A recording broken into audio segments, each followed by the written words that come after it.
Tonight. It's great to be here at Bell Shoals and to be with you. And we do get confusion sometimes about the name change. We made the name change a couple years ago.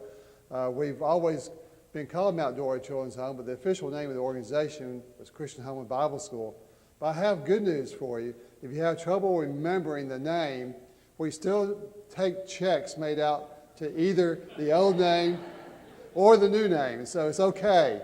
Whichever way you want to send a check, we'll take it. I know it's a pleasure to be anywhere tonight that has air conditioning, right?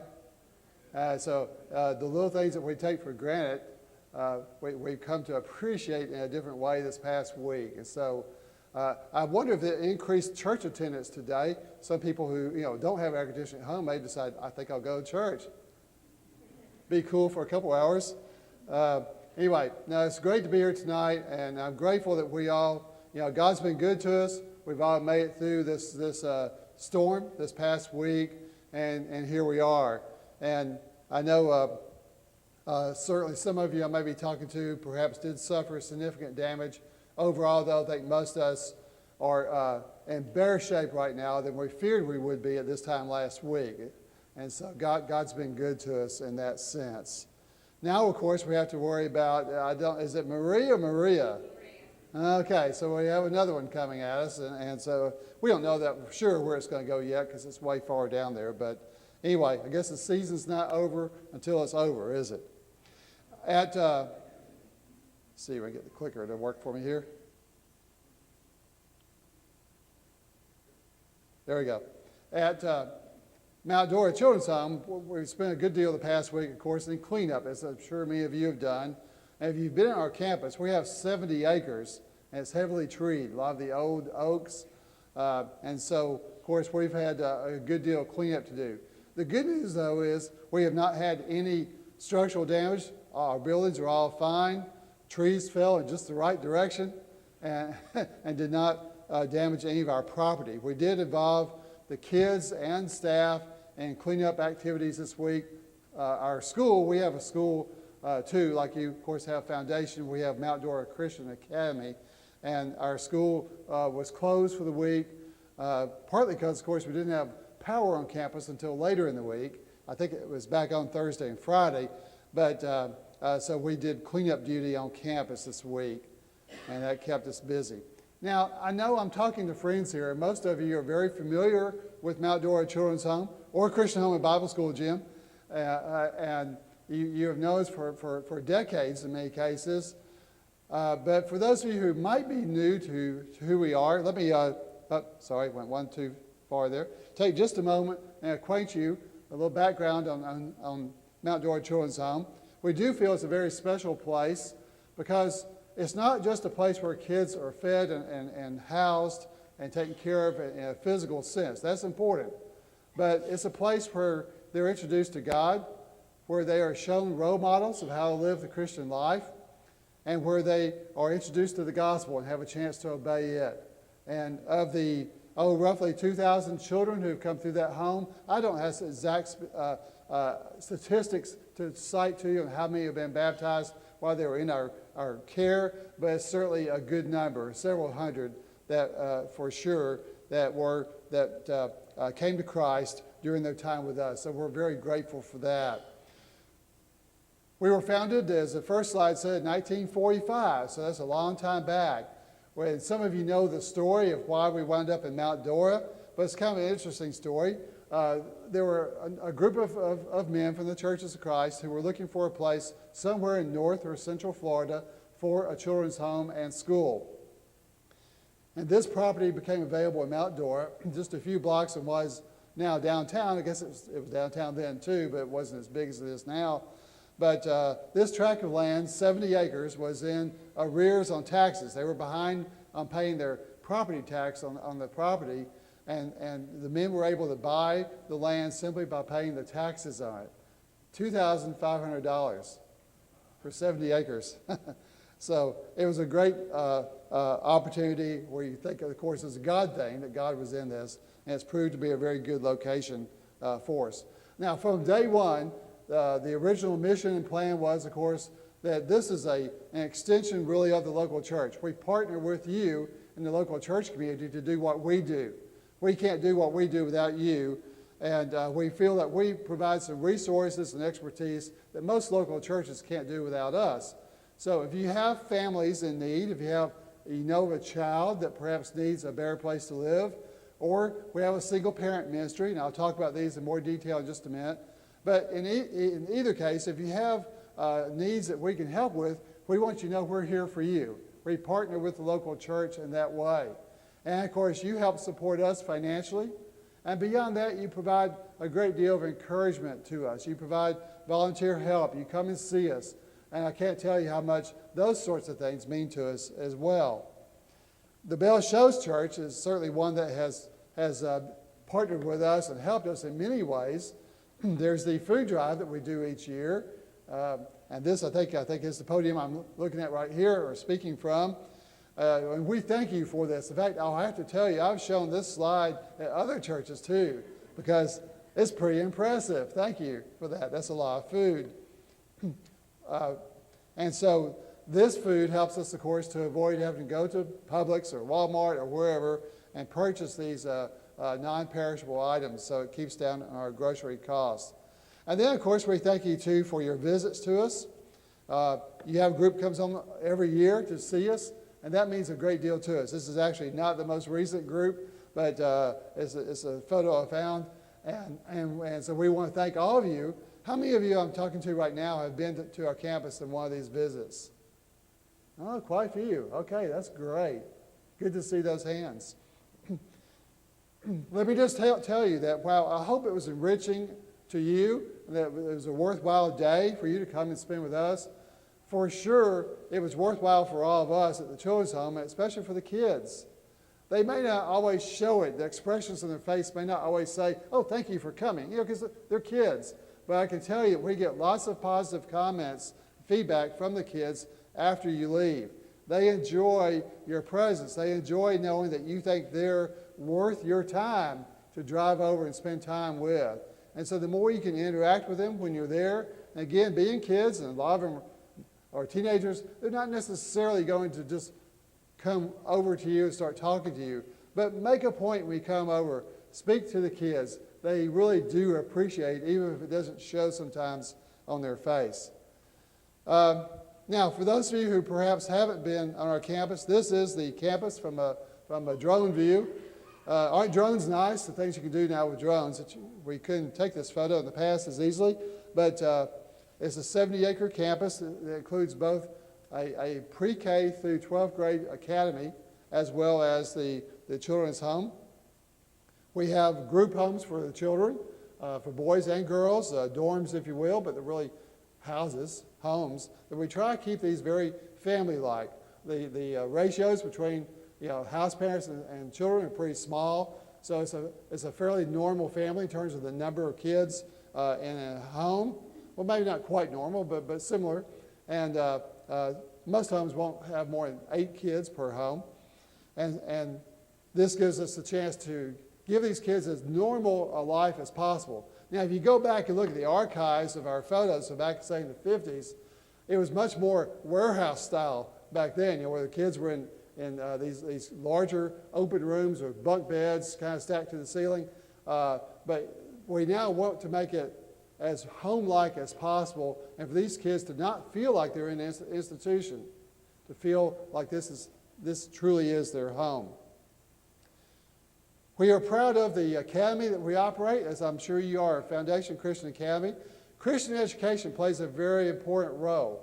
And, I think we need more of it in our society today. And I commend you here. It's hard work to get a school up and running and to keep it running. That's a lot of work. It's a great deal of work every year. And I'm sure you have that same experience here. But you know what? It's worth it. Because educating kids, not just in the AB's and C's, reading and math and all that, but educating them on learning Christian values, learning about the Bible is extremely important. And so that's what we try to do, as I'm sure you do here. At our school, we have chapel every day. And at every grade level, from the little preschool kids all the way up through 12th grade, Bible is a required class that they must take. And then, of course, we give additional kind of spiritual enrichment opportunities from mission trips on spring break or summertime to community service opportunities throughout the year where they go and help others in the community who are less fortunate. This is our new science building, our newest academic building that opened a couple years ago, and we're very pleased to have this to provide good academics to our kids. And then just recently, well, this is our gymnasium. Just recently, though, we opened, actually last month, a new sports complex, which includes a soccer and football field. And for the first time, we have bleachers at our football games. Guests have always had to come with their chairs or blankets and sit on a hill, basically, watch the game. So we're now really uptown. We have a LED scoreboard, we have bleachers, we're ready to go. And because of this new field, we were able to expand our sports offering at the school. And we now have boys and girls soccer at the high school level. Now, I know you have an academy as well. Let me just say, though, that having a school for our kids at the children's home means a great deal to them. And oftentimes, if you did pull a child aside when you're over to visit us and say, what do you like most about being here? They're probably not even going to mention the children's home. They're going to say, oh, Coach so-and-so has meant so much to me, or I love playing this sport, or I love being in the band. The school has a huge impact on these kids. And it's great that kids in the children's home, some who come from very difficult backgrounds or disadvantaged backgrounds, they now have Christian teachers and Christian coaches who understand their needs, understand their backgrounds, at least to some extent, and can be more patient and understanding, give them perhaps that extra layer of TLC that sometimes these kids need. They can act tough sometimes, but it's because they're still struggling inside with what's happening to them and why they're in a children's home. And so the school means a great deal to these kids. And many of them find their way to find self-worth and value to excel. You know, if not academically, then again through extracurricular sports or through band or chorus or other activities. Now, I mentioned we also have a single parent program at the children's home, in addition to the caring for the children who need a home. The children's home is more what you traditionally think of as an orphanage, and that's always been a part of what we do, and I think always will be. But we have seen as society has changed and evolved, there was a need for a different ministry that reached out to single-parent families. And what we found, by the way, is we're reaching just as many children, if not more, in this program, because when a single mom or a single dad shows up at our doorstep and needs our help, they don't just come with a parent, they bring children with them who enroll in our school and go through all of the programs that the children's home kids go through. So they are very much a part of the children's home, but it's just a different ministry. This ministry is special in a couple ways. One, it does give us a chance to reach two generations. We're not just reaching the children, but we're reaching parents. And by the way, I wish I had included these slides, but in the past 3-4 months, we've had 2 single moms baptized. So, they're going to be better mothers to their kids and be able to be a better spiritual guide to their kids because of being part of this program. And we've had several children in the single parent program, of course, baptized as well. Another special thing about this program is it does keep a family unit together. I mean, I'm so grateful for house parents. House parents are awesome people who will come and oversee a dorm full of children who aren't their own kids. But isn't it great in this case, however much they may be struggling, you've got a single mom or a single dad that wants to keep that family unit together and is willing to make the sacrifices to try. And so they come to our program, they stay together as a family, and they leave together as a family. And so this program has value in many ways. Now, you may wonder sometimes, where do these kids, or single families for that matter, where do they come from? Why are they at Mount Dora Children's Home? Well, there are many reasons. It's difficult to kind of stereotype that they're all like this or like that. Many times it is a family stress point that got to the point where outside intervention is needed. It might be a divorce situation, separation, desertion, or it might be a death of a parent. We have a brother and sister in the children's home program right now who were being raised by their grandparents. The grandmother came down with dementia, Alzheimer's, and was no longer able to help the children. So then it was up to the granddad. Unfortunately, he came down with cancer, and within about 2 or 3 months, I think about 3 months of his diagnosis, he died. And so he had these 2 children, teenagers, who had really nowhere to go, nowhere to turn to. And so they came to live at the children's home. They were doing quite well, by the way. Other times it is health issues that perhaps a parent is still on the scene, loves their child very much, but is not able physically, mentally, emotionally to care for a child. We have a boy in the children's home who is like this. His mother actually lives in the local community. He sees her frequently, but she is not able to raise her son on a day-to-day basis. Once in a while, it's an unruly child. A child that the parent or guardian says, try as you will, we can't get this child to behave. They're acting out. We need your help. And sometimes that change of venue, a change of structure, if you will, makes a world of difference. And these kids will respond and become much more behaved than they were before. Unfortunately, too often there are cases of abuse or neglect, where these kids are victims of abuse from those who should love them in their own home but do not. And so we see this, unfortunately, a great deal. And the last one here on this page, addictions, has become perhaps one of the most frequent reasons why kids come to us. Parents are on drugs or alcohol, and they are just not capable of raising their kids when they're in that condition. And so the kids come and live with us instead. So as you can see, there's no one reason that brings children or a single parent to us, but a combination of different reasons. There are so many children in Florida who do need our help. As you can see here, 1 in 4 children live in poverty in our state. 50,000 children are victims of abuse and neglect. That's a large number, and that's the reported number. I suspect the real number is much higher, and I'm sure you do too, but that's the reported statistic on it. Thousands of children are being held in jails or some form of incarceration, and in many cases these kids will wind up in the criminal justice system and become more hardened criminals, unfortunately, as they reach adulthood. And so intervention prior to that happening, coming to a place like Mount Dora Children's Home where they can receive instruction and guidance, can perhaps prevent a life of crime. And we certainly know, of course, that children were important to Jesus, don't we? We see this several cases in the New Testament, but I love this example from Mark chapter 10, where Jesus says, "Let the children come to me, do not hinder them, for the kingdom of God belongs to such as these." Just to set this up a little bit, if you remember, if you go back and read this passage, Jesus was moving through a crowd of people. His disciples were around him, kind of trying to protect his space, if you will, because he was the crowd was pushing in on him. And these children kept running up and trying to get Jesus' attention.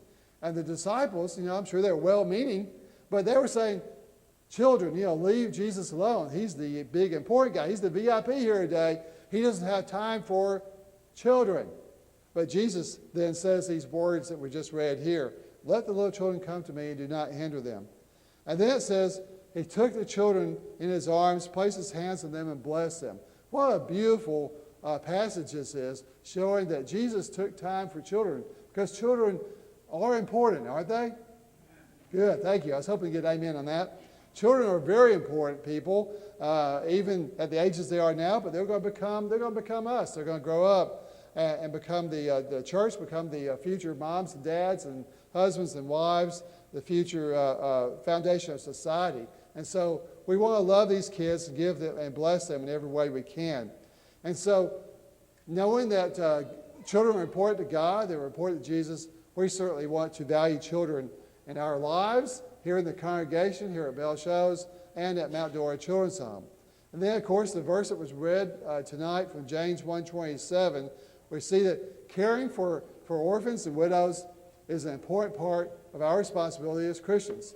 And the way I like to look at that verse is we're to care for those who are in need. And oftentimes, those each end of the age spectrum are going to be most likely to have special needs. Those who are very young, I've got a new grandbaby. And by the way, Jim, that's why my wife Kathy isn't here with me. Jim and Ann know it. My wife is usually right by my side wherever I go. But we have a new grandbaby in Texas. So guess where she is? She's in Texas. I'm sorry I didn't include a photo of the grandbaby. She happens to be the most beautiful grandbaby ever. But if you go to my Facebook page, you can find several pictures of her. Anyway, back to my story. Those at each end of the age spectrum tend to need a lot of care. Our little granddaughter, 2 months old, she can't do anything for herself other than cry. She cries really well. But, when she has needs, she has to cry for help. And so at both ends of the age spectrum, God knows that there are going to be those who need our help as Christians, our help as a church. And so we look forward to that opportunity to do so for these children. We talk a lot at the Children's Home about changing lives and changing the features of the residents that come to us, whether they're children or a single mom. We want to show them a different path, a different future. But we want to emphasize, though, to the kids and to you, we're not the ones changing their lives, are we? We're introducing them to someone who can change their life. And not just in this life, but change their life eternally. And so we're introducing them to God. We're introducing them to Jesus and a new way of living and thinking about their life. And so a children's home, though, is a wonderful place because we do have the kids with us long enough, typically, to have an impact on their lives. Recently, we did a benefit dinner up in Nashville, Tennessee. Some of you, I'm sure, have been to our dinner. I know many of you probably have here in Tampa that we do every year. But we do one in Nashville. It was just last month in August. A fellow showed up there. Well, actually, he didn't show up. We arranged it ahead of time, of course, to speak at our dinner. And I had never met him before, and I never heard his story. But he was in our home back in the late 80s.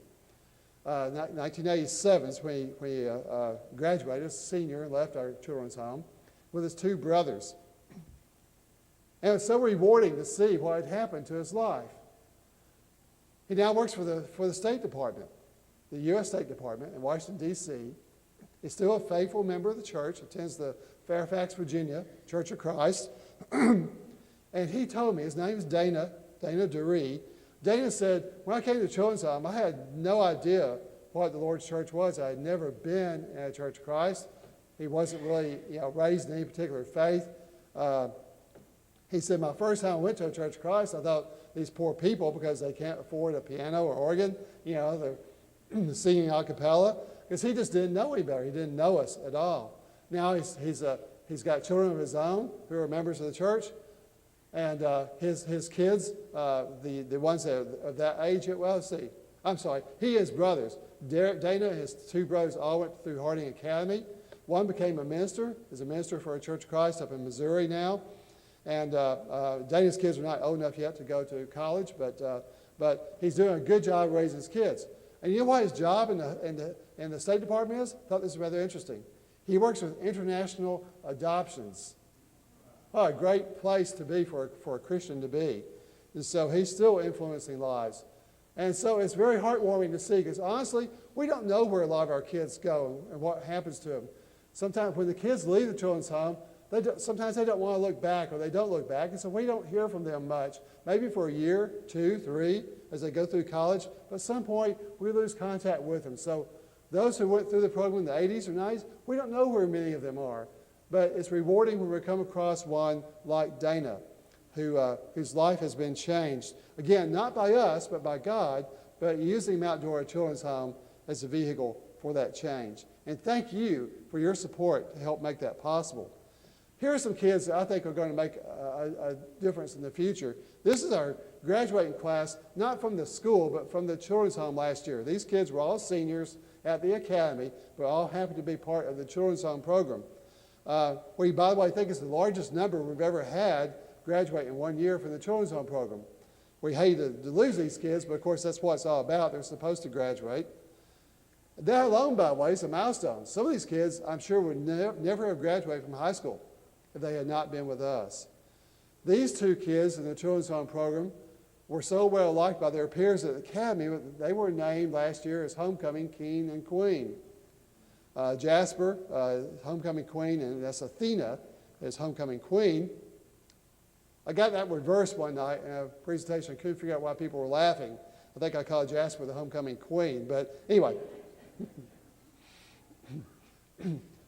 Jasper's family, the Pierre family, this is a photo of all of them. He has 3 brothers, as you can see, and a sister.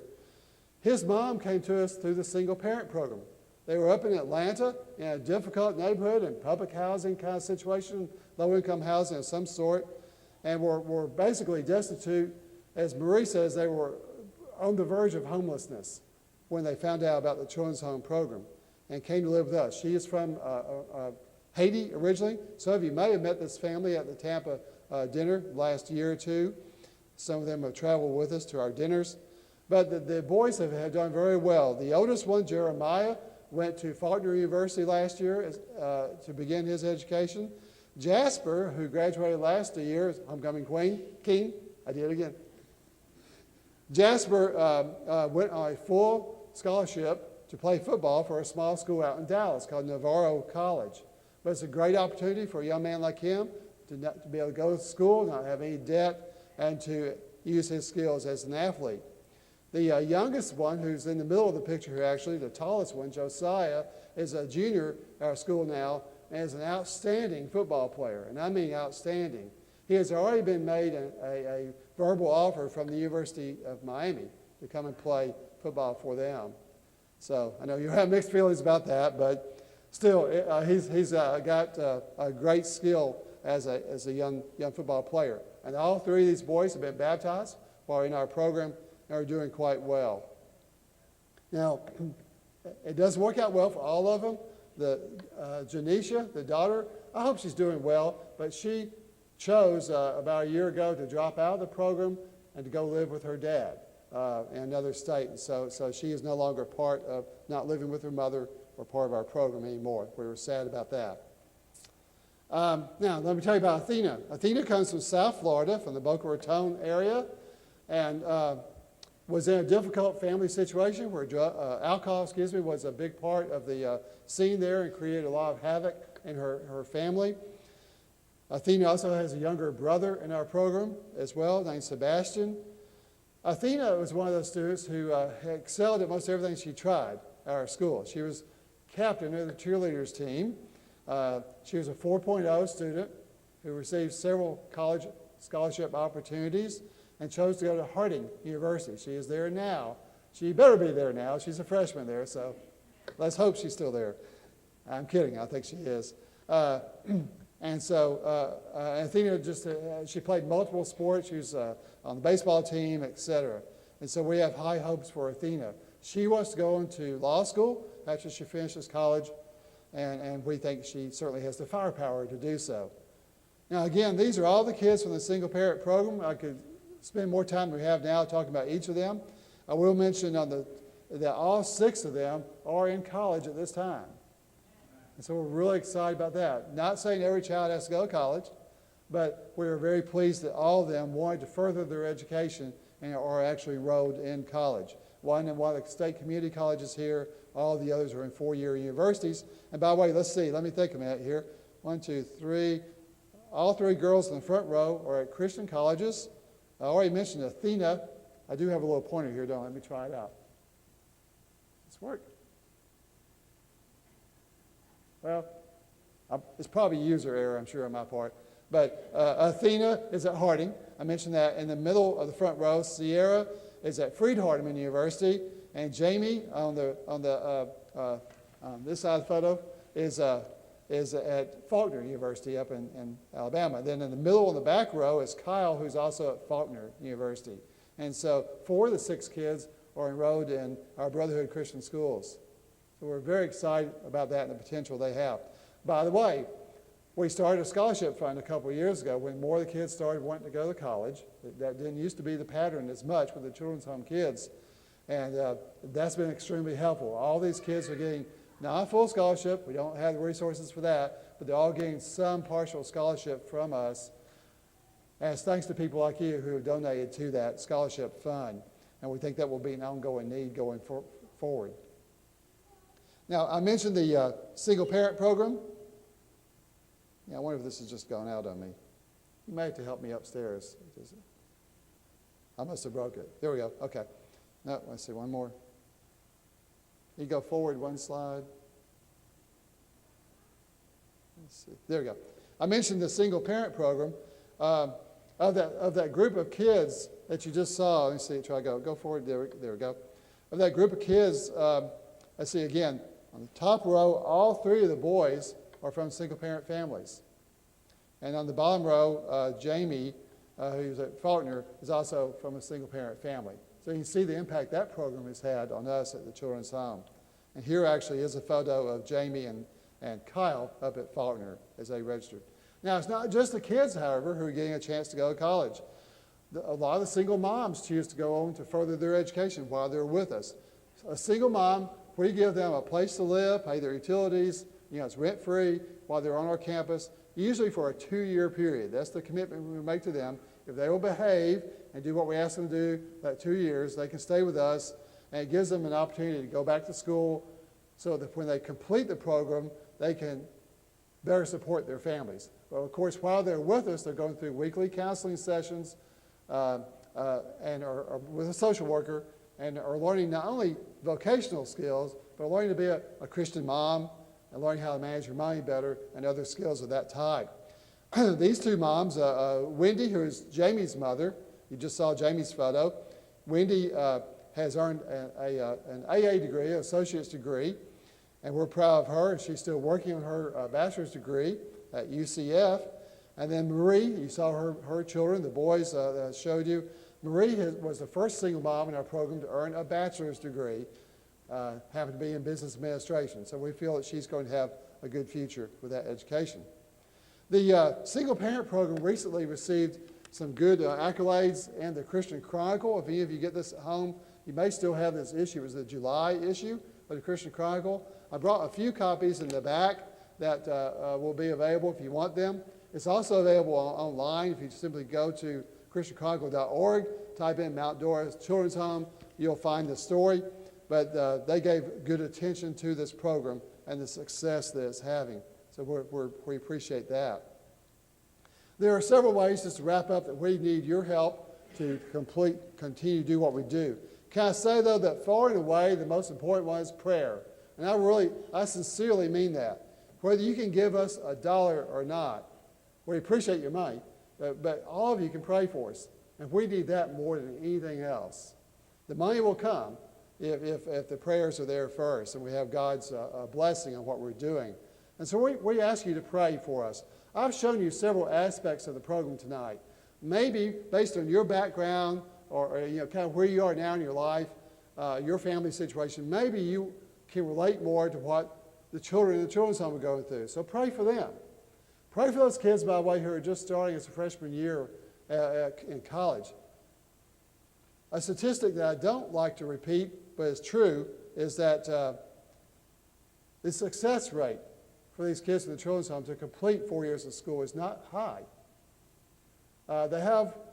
Think about it, they don't have mom and dad they can call at school. I need some extra money, or I just need someone to talk to. They don't have that. I mean, sure, we tell them they can call us. They can come back holidays and summer and spend with us if they need to, but it's not the same. They don't have that same kind of support network at home that your kids hopefully had when they went to college or when you went.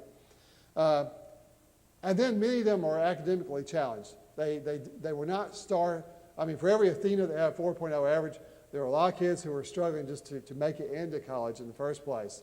And so for a variety of reasons, these kids don't have as high a success rate. Why am I saying that? Pray for them, please, would you? Because what a great opportunity they have to be in a Christian environment, a nurturing environment, for 4 more years of their life. It can make a world of difference to their ultimate outcome. So pray for the kids in the program now, those who recently graduated from the program. Maybe, on the other hand, maybe you're a single parent yourself, or you have someone in your family who's had that struggle. You know how difficult it can be. And so pray for our single parents and what they're going through now and for their children. We have social workers, of course, on our staff. And by the way, we're hiring a new one. If you know of anyone with that skill set that might be interested in coming to work for us, we are currently recruiting a new social worker to join our staff. And that's not a replacement, that's an addition, so we're excited about that. But pray for our social workers, pray for our house parents, just pray for our administration. Some of you know Dr. James Moore. He's been our president for 29 years, does a wonderful job. Chuck Shepard has been the director of social services almost as long as James has been president, a long time. Pray for these men and others who are in positions of leadership. They will have the vision and wisdom to continue to move this home and institution in the way it needs to go so we can serve as many children as possible.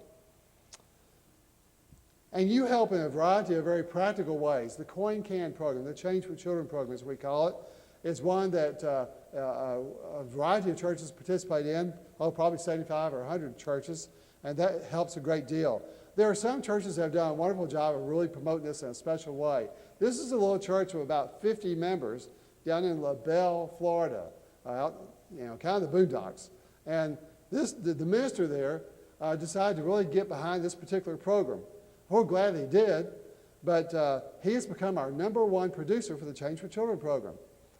Steve Rd.Brandon is his name, and each year he gives a challenge to the church. If they will he'll set a goal for them. If he'll raise this amount of money, I'll do X or Y. One year, he kissed a goat. One year, he let the congregation shave his head right after Sunday morning services out in the church lawn and in front of the building. Probably the most adventurous one, because he said the congregation knew he was afraid of heights. He allowed himself to go on a hang glider. They had to raise a lot of money that year. I think it was $10,000 that year. But they did. 50 people, by the way, in that church. This current year's challenge for 2018 raised, I know you probably can't read this, raised at least $5,000 that he will give up Reese's Pieces, and if they raise $10,000, he'll give up Dr. Pepper. And again, small congregation, they all know the minister well. They know these are some of his addictions. So he will give them up for a full year if they will do this. So, some congregations have fun with it, but they raise a lot of money. And by the way, I'm sure La Belle will raise $5,000 or more for us this year.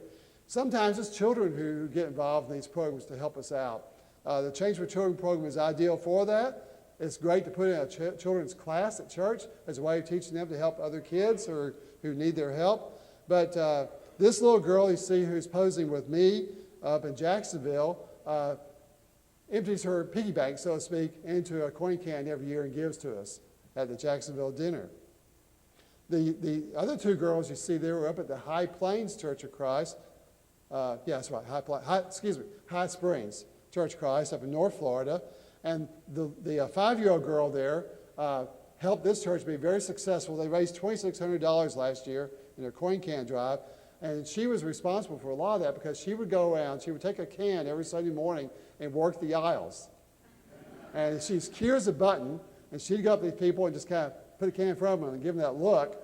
And, they would empty their pockets. And she did that every Sunday. And it worked. We also, of course, do the food drive, as we've discussed already. The next one here in Tampa will be October 23rd through 25th.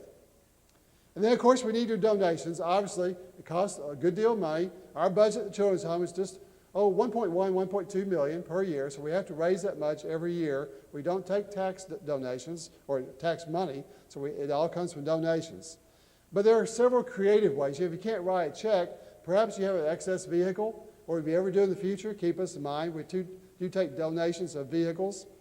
We've had a variety of interesting vehicles come to us, from RVs to motorcycles to boats, etc. And then, just to wrap up, something I think is very important that I'd like to share with you is just to kind of challenge you to think about your legacy. We all understand we can't take the money with us, can we? You never have a hearse. You never have a U-Haul following a hearse, because you can't take any of your resources or assets with you. It's going to be left to someone. Here's my challenge. If every Christian would just consider leaving 10% of their estate to the Lord's work. Now, I'm not saying necessarily Mount Dora Children's Home. That's up to you to decide how you want to do that. What about your local congregation here? They deserve, I'm sure, or would appreciate, should say, you're remembering them in your estate planning. But If everyone would leave 10% to the Lord's work, you just can't imagine what we could do, how we could expand our mission outreach around the world, how we could care for more orphans and widows at places like Mount Dora, how we could provide for Christian education, the foundation school at Mount Dora, at the Christian colleges and beyond, and just how we could help provide for the poor, those in need, and we could grow our local churches even more, but just by this simple method. Here's a couple of examples, because sometimes you'll hear people say, well, I can't do this because I have children, and I don't want to disinherit my kids, but you don't have to. Look at this example here. If a family has 2 children, let's say the widower is considering leaving a legacy to the Lord's work with his or her estate, without a legacy giving plan, each child might get 50%. But if he or she gives 10% to the Lord's work, the kids are still going to get 45%, and you're not disowning them. And that's not a significant difference to the kids, but it can make a huge difference to Shoals Church of Christ, or to Mount Dora Children's Home, or to cause of your choice. Or if they got 3 kids or more, the example works even better. Instead of 33%, in this case, each kid gets 30. So there's not much difference, and you can leave 10% to the Lord's work. If you have questions about that, let me know, but I would really challenge you to go home, think about that, talk about it, and when you maybe talk to your attorneys or whoever you talk to about estate planning, consider the idea of what you could do to help the Lord's work. We love your visits, as I said to begin with, and we welcome them at any time and want to encourage you to come and see us again whenever you have the opportunity. Even if you're coming over to the theme parks in Orlando, or you're going to be passing through our area for some reason, give us a call, give James or Tim or me a call. We'll be glad to show you around there. So we do want to thank you for all you do to help us. And again, keep us in your prayers if you would. Now, as I said, the most important thing we do at the Children's Home is not feeding and clothing kids, but it's introducing them to Jesus Christ. Because we know that is what's going to make a difference in their lives, and an eternal difference in their destiny. And I hope that I'm talking to folks here tonight who all have taken that step and who have obeyed the gospel, who have confessed Christ, confessed their faith in Christ, and turned from their sins, and have put Christ on in baptism, and are determined to walk the life with Christ and obey God's will in their lives. But if I'm talking to someone tonight who hasn't taken that step, what a better time to do so. We're all very blessed. We dodged this storm, didn't we, this past week, but you never know. We all have storms in life. They're not all hurricanes. They come in a variety of forms and shapes. None of us are guaranteed tomorrow. So if you're here tonight and have not given your life to Christ, do it tonight. Don't put it off. On the other hand, if you just want the prayers of the church for any reason, you've got a wonderful eldership here who will pray with you and work with you and be there for you and encourage you. If you need to respond to the invitation for any reason, do so as we stand to sing. Thank you.